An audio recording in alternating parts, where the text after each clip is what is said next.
good evening. 8:30 na naman. Alright. Okay, shout out to Kuya Gloria. So Kuya, yeah, join ka na lang Kuya from Facebook chat. Click mo na lang yung link. Alright. So, welcome again for another trading week, and I hope you guys had a wonderful weekend.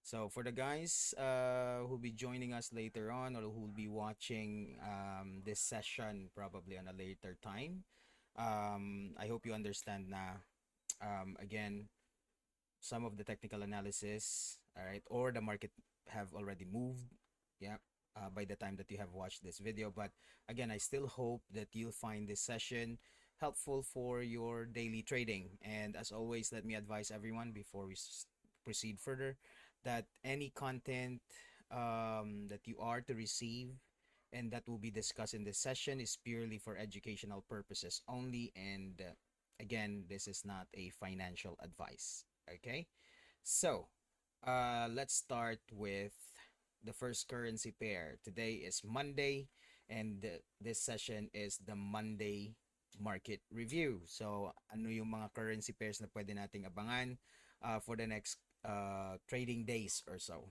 Yep. So, let me just switch my screen here. Umpisahan ko siya kay AUD right? As you might have known it already for you guys who have been watching the session since last week, or for the people who came into my class a few years ago, a few months ago, you know that I am most of the time looking at the major currency pairs first, okay? So, again, this is AUD on the daily chart, okay? Primary purpose of checking the daily chart first is to understand what's the general market condition muna, okay? So as always, I would want to start my analysis with a clean chart. So kung ano man yung line ko dito, this was from last week. I just want to have a what you call this, a fresh view of the market again para alam mo yun, iba pa rin yung fresh look, 'di ba? Sino bang ayaw ng hindi fresh? Diba? Okay, so we have a fresh look here. One thing I would like to show you, a chart that has EMAs, okay? And I would like to add a new chart here very quickly. I would like to add a chart na wala namang EMA, okay? Pagtatabihin ko to ha. I'll go to the same currency pair, okay? Very quickly for everyone's understanding, why am I showing this? Kasi syempre, merong certain indicators that is only applicable, right, for a certain market condition. Just like the yellow and the blue line that you're seeing here. Okay, so reminder to everyone that it's best to use the indicators like EMAs, right, exponential moving average or moving average in general, if you see a trend in the market. So pag wala namang trend, hindi mo kailangan nung EMAs, 'di ba? So kaya may backup ako dito na just in case makita natin, oy, hindi naman trending yan, then 'di ba? Tatanggalin natin yung EMA. Okay, but just going back here, okay, tingnan natin kung may trend ba. So how do you define a trend? For me personally, I start with at least 3 months of market data. Tingnan ko lang yung general move in the market, okay, to have a good feel of what's going on. So if you're using MT4 for everyone's benefit, nakikita nyo yung vertical line dito. One vertical line to the next is equivalent to 1 month of market data. So a reminder lang to everyone, okay, that's one way to look into MT4 and understand how many months of data you're looking into. Okay? So, we're just in the beginning of February. So, hindi pa natin to makakount as 1 month. So, technically, this is 1, 2, and 3 months back. Okay? So, by general market condition, it was a beautiful downtrend here. Umakyat, bumababa ulit. So, towards the end, yes, we're seeing the downtrend. Okay? Two ways to go and complete this analysis right here. One is with the diagonal line. Kung ano nangyayari dun sa end nitong or yung recent market movement or price action as some people will call it. Okay, then titingnan natin doon kung nagkakaroon siya ng momentum, right? For some concept, you might call this cyclicity. For others, they might call it the Elliott waves, di ba? Or the Elliott waves, or how do you want to say E? Elliott, yeah.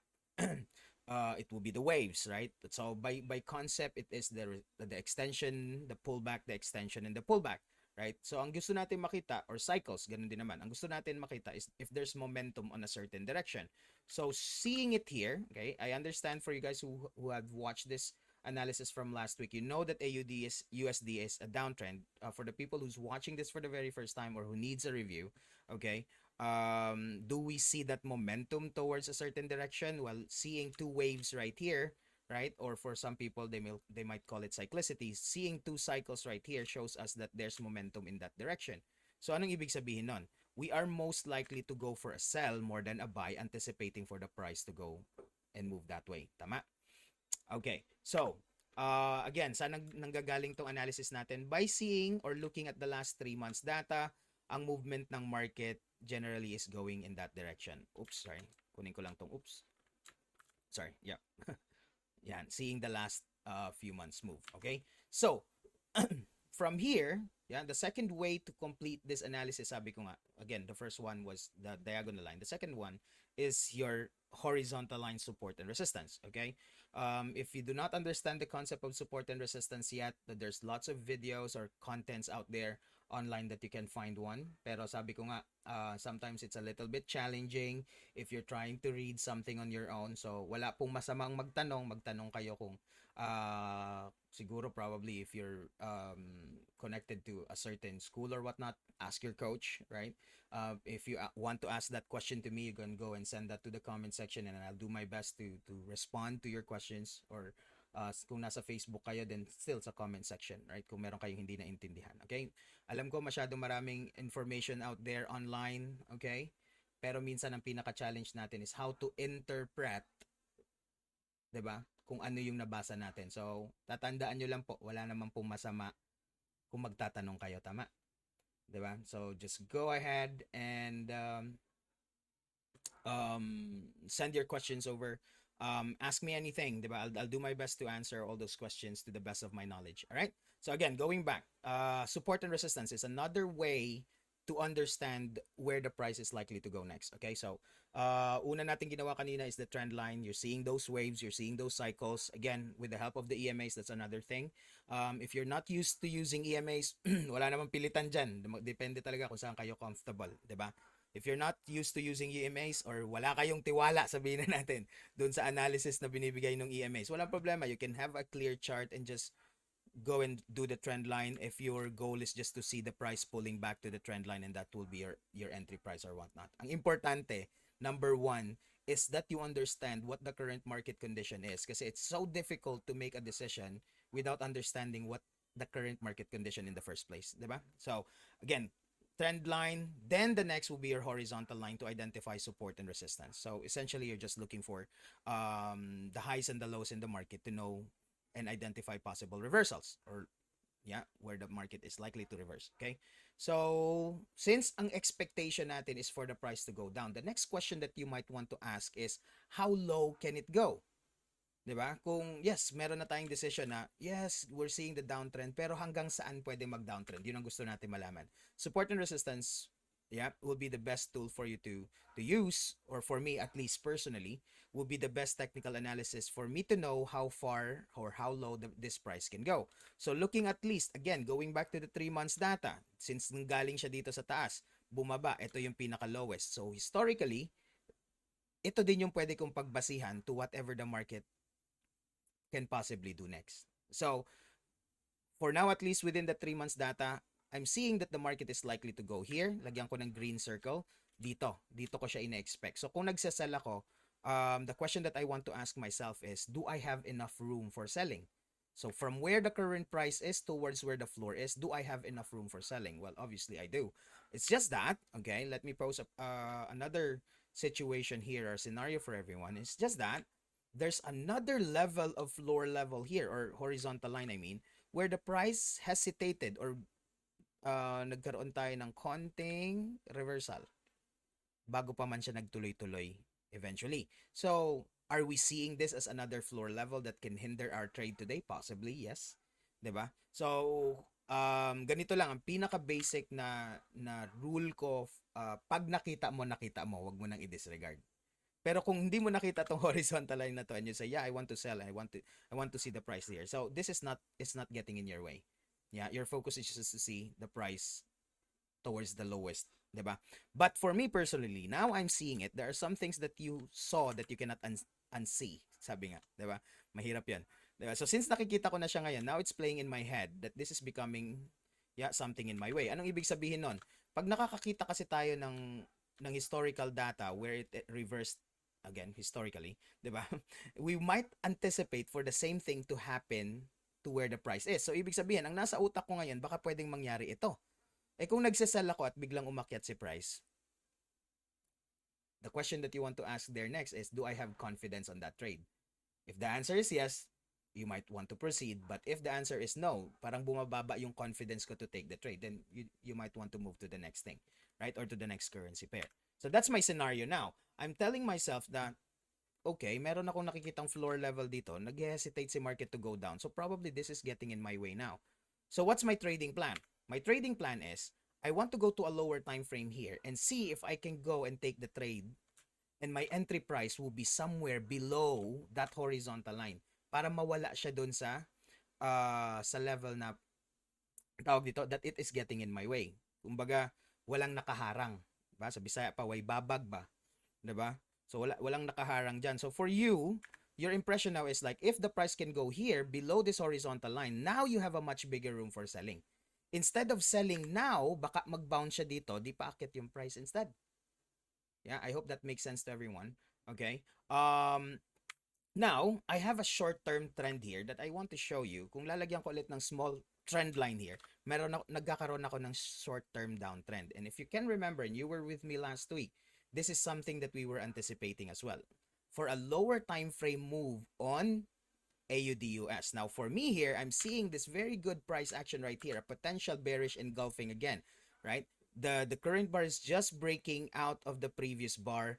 If this price goes down, it will engulf the previous one. Yeah, that this is something that you can find online, a general information, bearish engulfing, right? That's one form of a price action or strong price action, or an advanced price action, or what type of price action you might want to call it.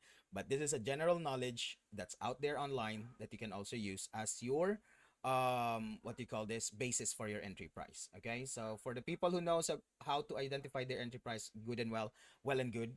Yeah, vice versa.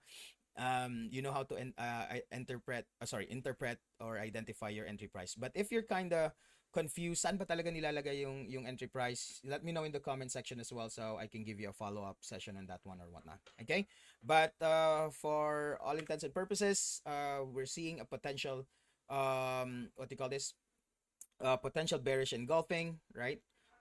So I will be putting my entry price here, a pending order at 70.80.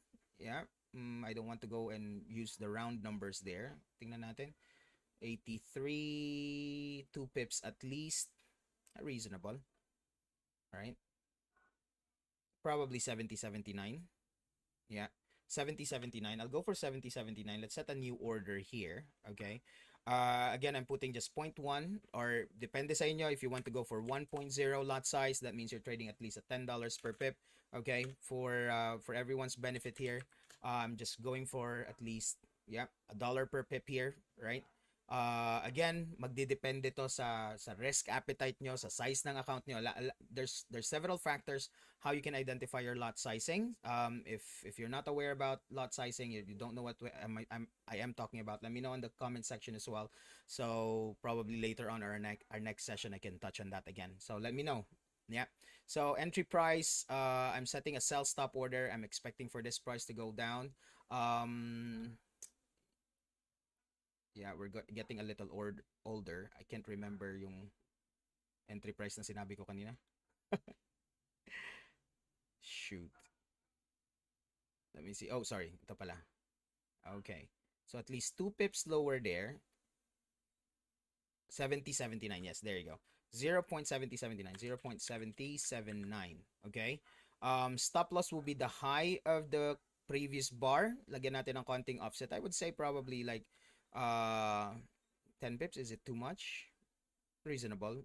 So ang ratio natin will be, not necessarily the ratio, but the distance will be somewhere between 36 to 40 pips. So I would go for a 71.16 stop loss. Yeah, 0.7116 stop loss, which is somewhere here. Okay, now we will set a pending order there. Okay, there you go. As you notice, what we are expecting is for this bearish engulfing to happen. Then we have a good room right here. And also, if you notice, I have not set a take profit. So for me, I want to see if the market can go further, not just for a 1:1 somewhere here, probably a 2:1 here for us later on. Okay, pag hindi naman nangyari yan at nagtuloy-tuloy si market papunta doon, I can just eventually terminate this pending order and I will move on to my next position. Okay. All right, so that's my take on AUD USD. And again, reminder to everyone, if you're taking this trade with me, or kung nanonood kayo on a later time and you want to take this trade as well at hindi pa siya natitrigger, please apply trader's discretion, right? This is just a, what you call this? This analysis is for educational purposes only. I'm not forcing you to jump in on the same trade with me, but I hope you can use this information for your own decision making, okay? All right. So again, please apply trader's discretion. You want to be the trader that you want to be. You don't just want to follow instructions from someone. I want you to really understand why you're taking or making the decision. Okay? So kung hindi nyo naintindihan, you're not forced to take this trade as well. So chill. Okay. All right. So again, that's our AUD USD on H4. Probably your question is, can I still go on a much lower time frame? I'm a bit aggressive. I want to go for 15-minute trades. Yes, definitely you can, right? Probably I will go back and discuss lower time frame trading since may position na kasi ako eh.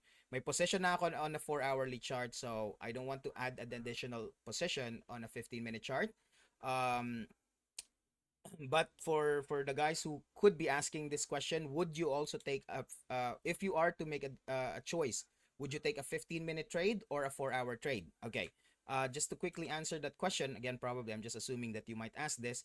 For me right now is a no because this orange line is still above that blue, right? So the only reason I will take a sell if this orange line goes below the blue line.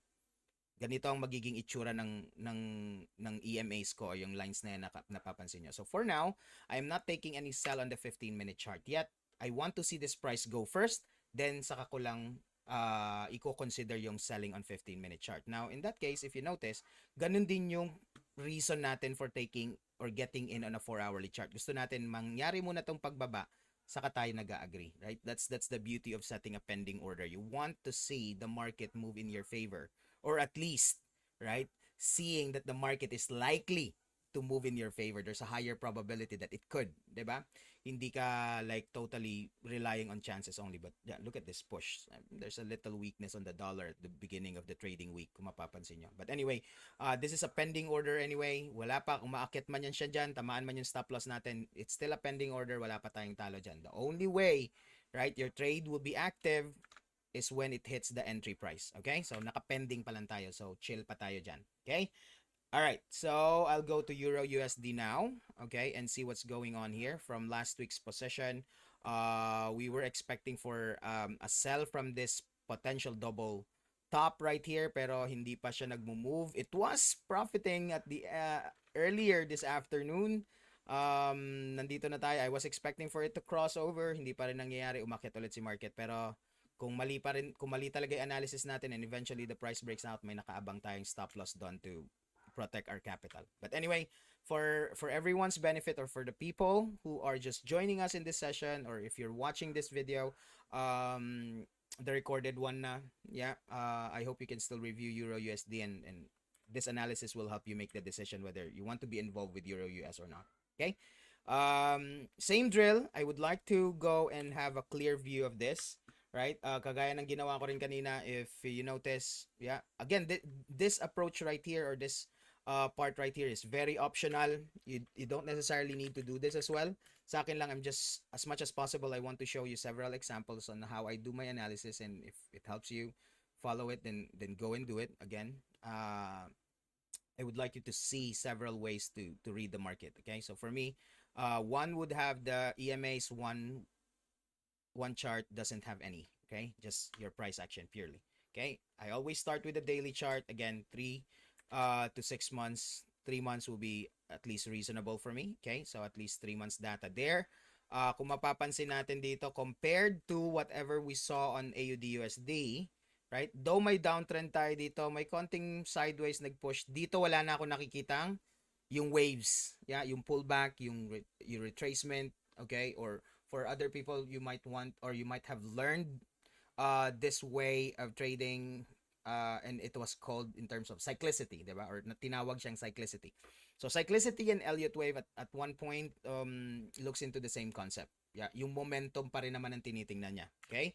So from here, meron ba tayo nun? Yun ang tanong. Meron ba tayo nun? So for me personally, I'm not seeing it. So anong ibig sabihin? Kung hindi na natin nakikita yon, then hindi natin kailangan ng EMA.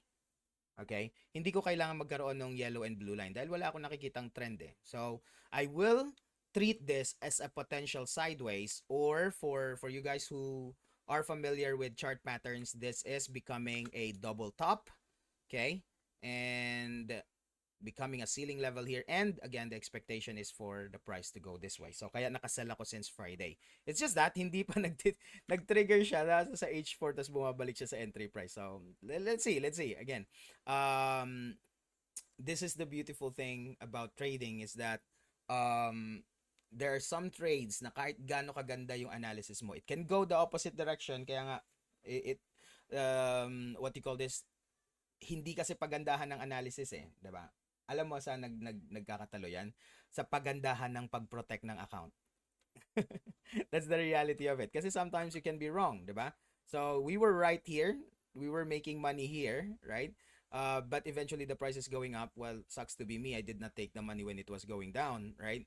So, just in case the price goes the opposite of my analysis, the protection is here. Anong ibig sabihin nun? Automatically, this trade will be closed, right? This trade will be closed. My brokerage will cut that losses, and I won't lose more than what I intend to lose. Yeah, I hope that makes sense to everyone. So stop loss is a very good thing. To be part of your trading plan, always have a stop loss. Okay, so it will really and greatly protect your account. Pero again, if you do not believe in the concept of stop loss, no one is forcing you to follow it. It's just that if you think that you need to protect your account, then my suggestion is have a stop loss, 'di ba? Lagyan niyo siya ng safety net kumbaga. Okay? Purely discretionary where you want to put your stop loss, how much in percentage you want to take. I leave that to you, but again, the purpose of this session is to give you my view of what the market is, and I hope you might use this in your favor, right? So, yes, that is a sell from the ceiling. It's not moving in our favor. Do we have good reasons to get in again? For now, personally, I don't, because I already have an existing position, right? Um, my suggestion to everyone is, if you have a trade that's not making money yet, well, it was earlier, but it's not making money now. Again, it's going up. My suggestion is, do not add an additional position for the sake of what? For the sake of just having a trade. Kasi ang iba, uy, talo ako, nagsesell ako, at paakyat na tong bar na to. Let me zoom in. Yeah, paakyat na tong bar na to. Okay, dahil natatalo ako dito sa sell, most common scenario is the trader will take a buy just to compensate, right? Or at least, right? To level. Kung ano man yung losses niya gusto niyang habulin. Huwag mong gagawin yon. Yeah? Bakit? Okay, that's not good account management or portfolio management right there. Ang ginagawa mo, dinodoble mo yung position, di ba? Gusto mo lang i-counter ng i-counter to. Wag na ganun, sasakit lang ulo mo, di ba? Again, in the first place, you should not be in the trade if you're not comfortable or not confident with it. Yun lang naman yun sa akin. So, kung sa tingin mo bad decision na to, then cut your losses early. Walang problema doon. Pero kung sa tingin mo may chance pa siyang bumaba, then go and keep the trade. Do not add an opposite there just to confuse yourself, diba? That's my personal suggestion. Again, if you don't believe that, I'm not forcing you to do something that you don't want, right? Again, this session is meant for you to have an idea of what other options you might have to manage your account, diba? Okay, I hope that made sense. Okay, so if I don't have a 4-hourly trade from last week carrying on to this week, probably yes, I'm seeing a potential bearish engulfing right there again to set my entry price, and assumingly waiting for the price, yeah, to go in that direction. Pero knowing or looking at this on a 4-hourly chart, kung ngayon ako papasok, this is becoming a short-term floor right here. So ibig sabihin, I would like to set my entry lower than this, sabihin natin short-term floor. So ang entry price ko probably somewhere here. So this is a different approach here. You're not really trading based on just price action alone, right? Like the previous one that I did, like using the bearish engulfing, but now you're trading based on the pattern, right? You're trading the breakout of this potential sideways. So ibig sabihin, if you're wanting to see the price to go down there, saka ka lang papasok, I mean, for a sell. Yeah, you're trading the breakout of this pattern, not the price action, yung like the bar pattern, 'di ba? You're trading the chart pattern. I hope that makes sense for you guys. Okay? So my suggested entry price will be somewhere below this area right here, right? So that's the breakout. You're trading the breakout. So somewhere at 1.1410ish and lower, right? Basta yung breakout neto. Okay? All right. Oh, hi, Manny. Really? Okay. Yeah. Adjust ko yung volume, right? But I hope yung audio ng iba din, like you guys can hear me. Thank you so much for your comment, right?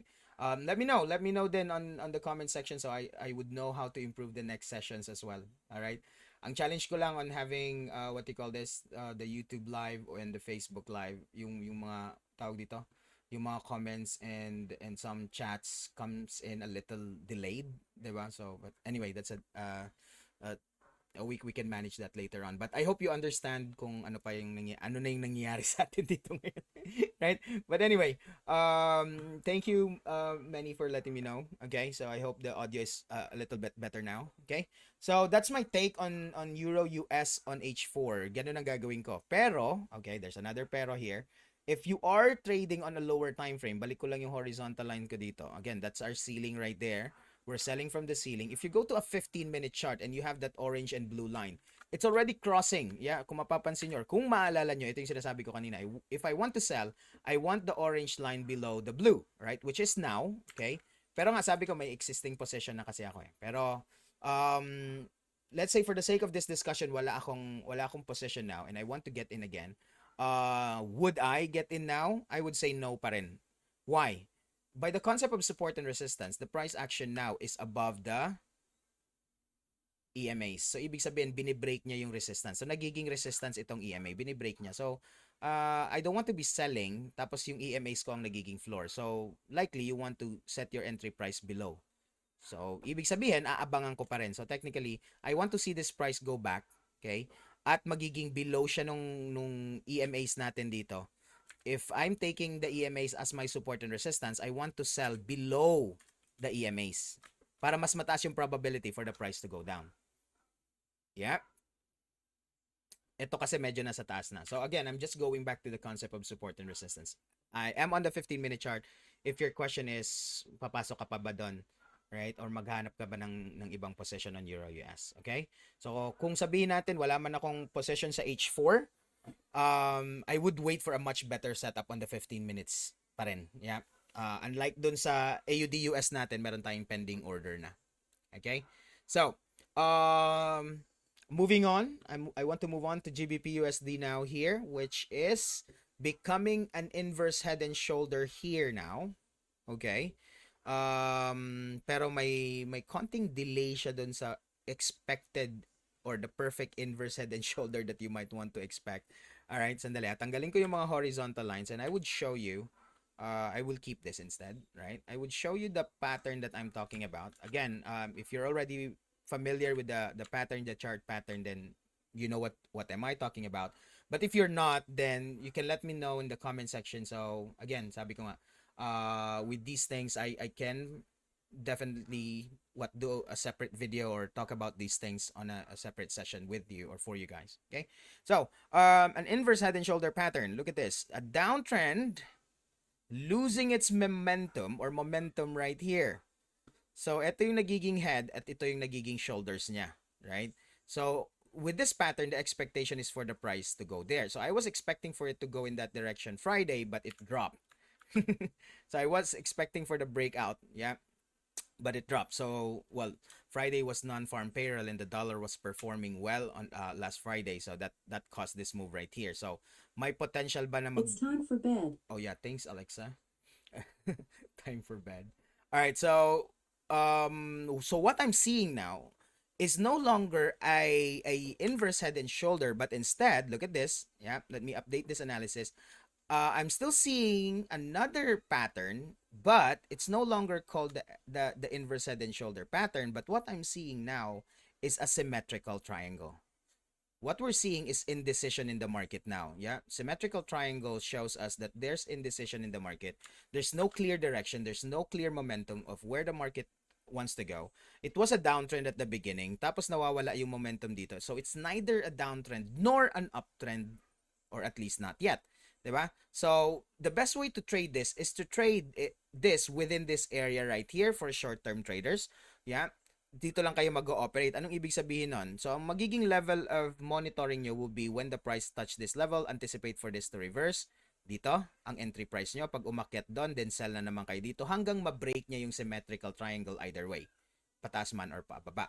Okay? So, aggressively, you can operate somewhere here. But if you think that it's too aggressive, then you might want to wait for the breakout.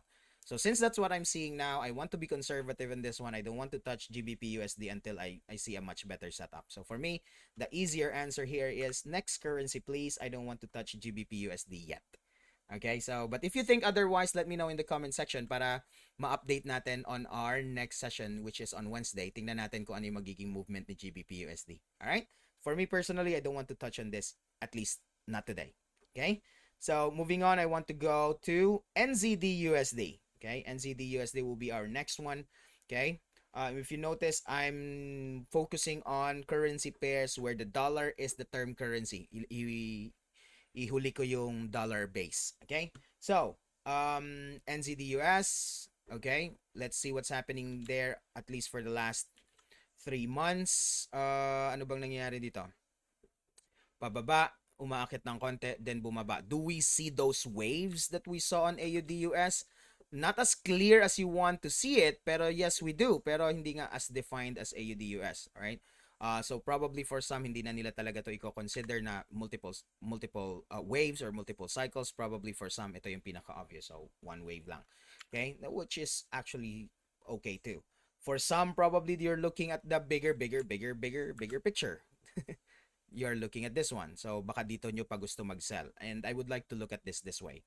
Right? In this case, I want to see the price to go there, right? And see if it will reverse after. So meaning it's more of a wait and see for me on NZD US. All right. Let's check Fibonacci here kung tatama ba siya dun sa gusto nating level on the trend line as well. There you go. So it's testing the 38 level now. That's what we're seeing.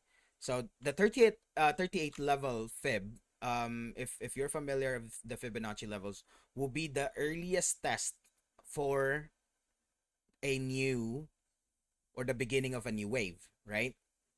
Kung mapapansin nyo dyan, yan yung unang test, alright? Now, in most cases, yes, right? It does this, okay? But sometimes, it can go and break out and touch the 50 or 61.8, right?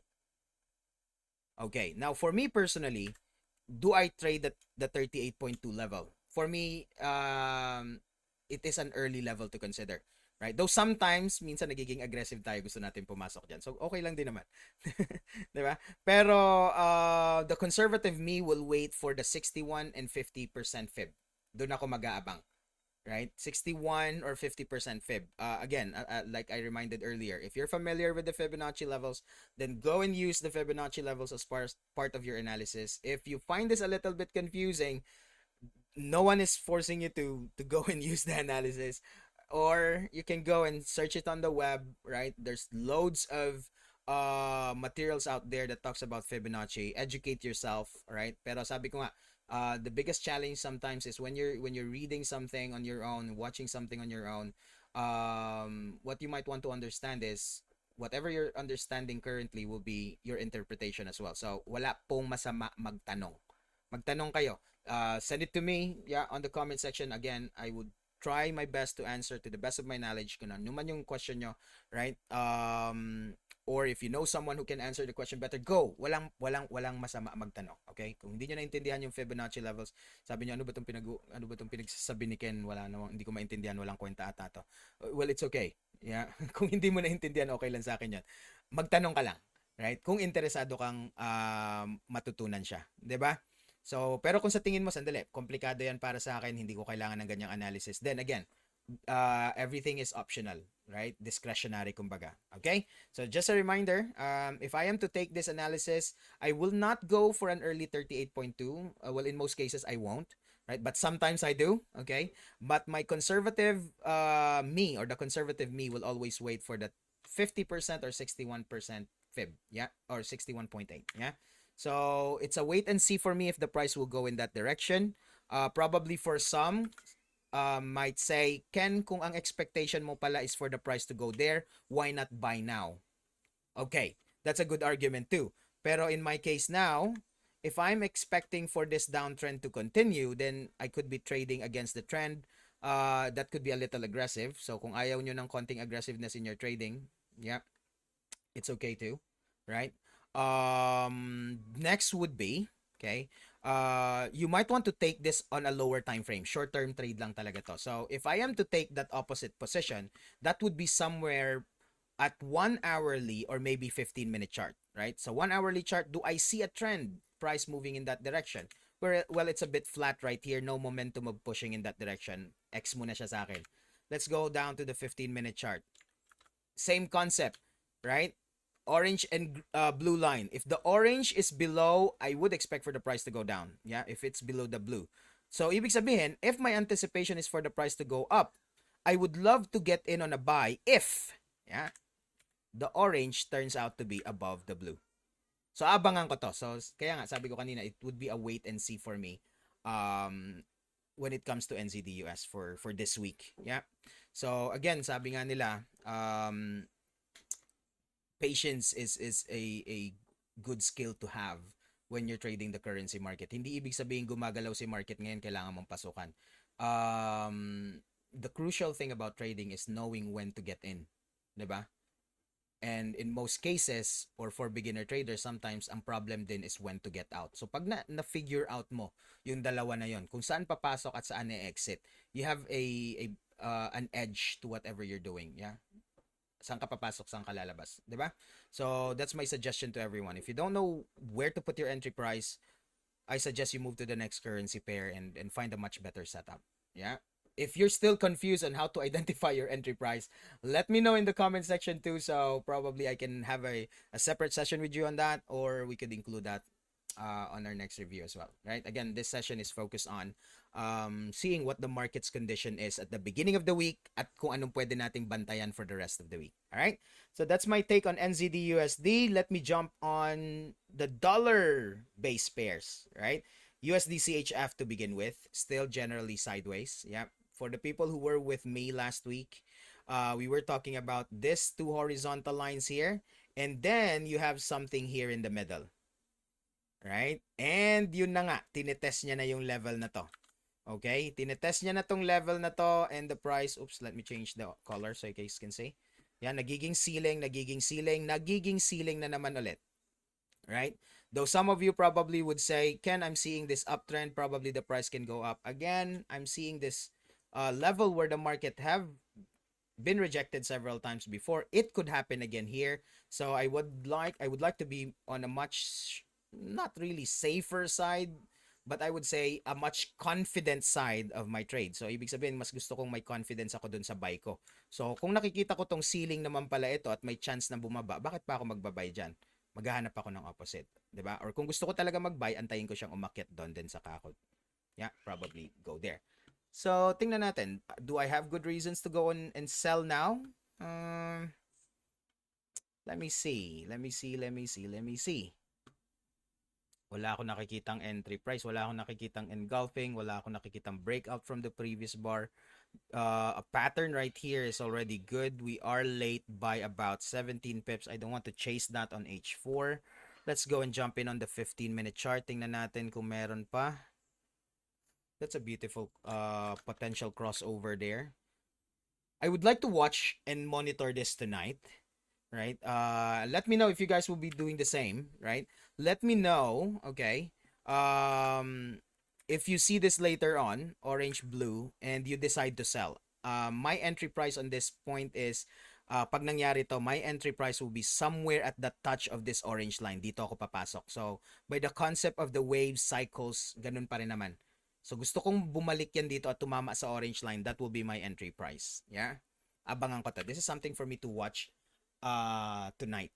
Monitor ko to. USD CHF on the 15-minute chart. Why am I waiting for that to happen? Again, based on D1, though generally it is sideways, tumatama tayo dun sa medyo strong na ceiling eh. So pag tumatama siya sa ceiling, by basic concept of support and resistance, the expectation is for the price to go down. Kaya doon tayo nakatingin. Pag hindi naman nangyari yung ina-expect natin, then saka tayo magpapalit ng bias. And that could easily happen anytime this week. So, this is something to watch out for. Okay? So, yun ang take ko kay USD CHF. Alright? Moving on to USD Cad, which is kinda uptrend. I was expecting for this continuation to happen. Kasi ito yung phase 1 na gusto kong makita. Kung mapapansin nyo, napakaganda ng reversal from here. The pattern, yun ang expectation ko. Pero parang may hesitation siya dito. Tingnan natin, hindi pa tapos yung araw. Baka gumanon pa to. So, we would like to see USD CAD to move in that direction. Pero sige, i-breakdown lang natin. 3 months, what's happening? Or what happened for the last 3 months? Okay, zoom out lang ako ng konti. For everyone's benefit, I'm focusing here. So it was going up, then it went down. Now it's moving in that direction. Okay. Is there a trend now? Well, at least for this cycles or these waves, yes, I'm seeing it.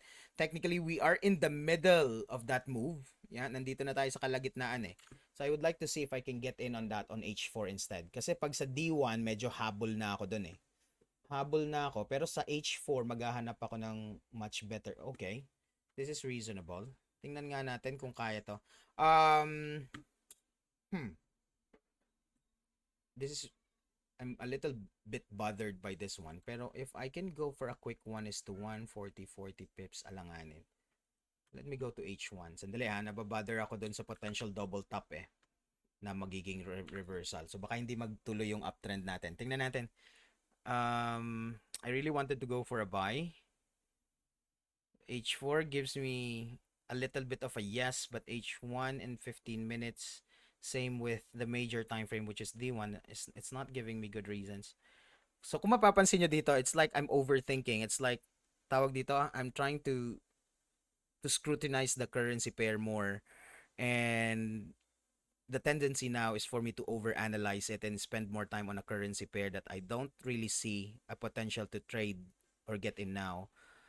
So the best way to handle yourself in this scenario is just to simply move on to the next. Yeah. Simply move on to the next. Yeah. Kung hindi mo siya naintindihan, next na lang. Okay. Yeah, I don't want to compromise my account because I just feel that I want to get in. I want to see what's happening in the market. Yeah. As I always say, you might want to remember this too. Trade what you see. Yung nakikita nyo dapat, hindi yung nararamdaman nyo. Okay? Kasi hindi ka naman mararamdaman, hindi i-reciprocate ni market yung nararamdaman mo. Unfortunately. Right? So, trade what you see, not what you feel. Okay? So, I'm moving on to the dollar yen, which is still a symmetrical triangle. I cannot still see where I could get in on dollar yen, but this is very interesting because if we can go very quickly to this, yeah, we're seeing the same thing happening on gold, right? Hindi rin natin alam kung saan. Ito yung pagbagsak niya, nagre-recover ng konti, pero yeah. So, USD CAD, USD JPY right now. Same with Gbp Usd actually, nagiging symmetrical siya. So for me, this is more of a wait and see. Yeah. To what will happen this week. If you guys notice, by the way, I'm more focused on the technical analysis because I want to see without bias muna, without reading the news. Kasi simply saying you could easily be influenced by the news at hindi mo natitingnan yung general market condition. So I would suggest for you to take the technical first, have a view of what the actual market is doing first, then you consider your position with your fundamental analysis or your news. Right? So at least that's my approach, 'di ba? If you find it useful, then go. Kasi minsan for me, nagiging one-sided na lang yung view ng analysis ko pag nag-umpisa ako sa fundamental. Hindi ko na, kumbaga, pag sinabing dollar strong on this and that, hindi ko na tinitingnan pag hindi ko na tiningnan yung actual chart. Minsan buy na lang ng buy pag sinabing dollar strong, not understanding na sa ceiling na pala, then eventually bakit nag-reverse, 'di ba? So take those two information, pagbanggain nyo, then it would be much better if both is saying that it is a good buy or a good sell, right? So yun yung suggestion ko. So it's easier to discuss the technicals, right? And it could be a little subjective when you talk about fundamental, right, or the news. So probably on the next few sessions that we'll have moving forward, I would talk about fundamentals separately. But since this is a market review, the easiest way for us to have what you call this, um, the easiest way for us to really understand the general market condition is to look at what the actual market is, diba? So which is the technical. Then later on we'll talk about fundamental. Okay? So, yeah, this is much longer than the first sessions that we had. But I hope nakatulong po sa inyo itong market review natin on the major currency pairs which I usually trade.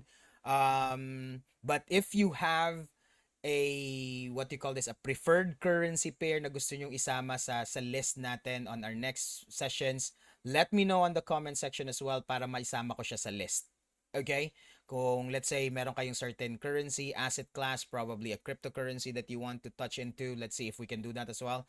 Let me know, right? But for me, I am monitoring and trading the major currency pairs most of the time, kaya I am focused on these currency pairs as well. So again, just to have a quick review, we have a pending order on H4 on AUD USD. We still have an existing trade there on Euro US, still on a sell. We don't want to do anything on GBP USD, symmetrical triangle. Nzd USD is still waiting for this pullback right there towards at least the 50 or the 61.8 fib, which is our trend line as well. Then USD CHF is a sell potential, but I don't see any good entry price yet. This is a wait and see for me tonight, something I would like to watch on the 15-minute chart as mentioned. Okay, USD Cad is something I don't want to do anything yet with. Same with USD JPY, which is also a symmetrical triangle. Okay, so that's it for me tonight. Thank you so much for spending your time with me. If you're watching this live with me now, and thank you for the people who send their comment kanina, medyo nag-ano yung audio natin. I really appreciate that. If you're watching this on a later time today, I hope you take the information that you have heard from me today with a grain of salt.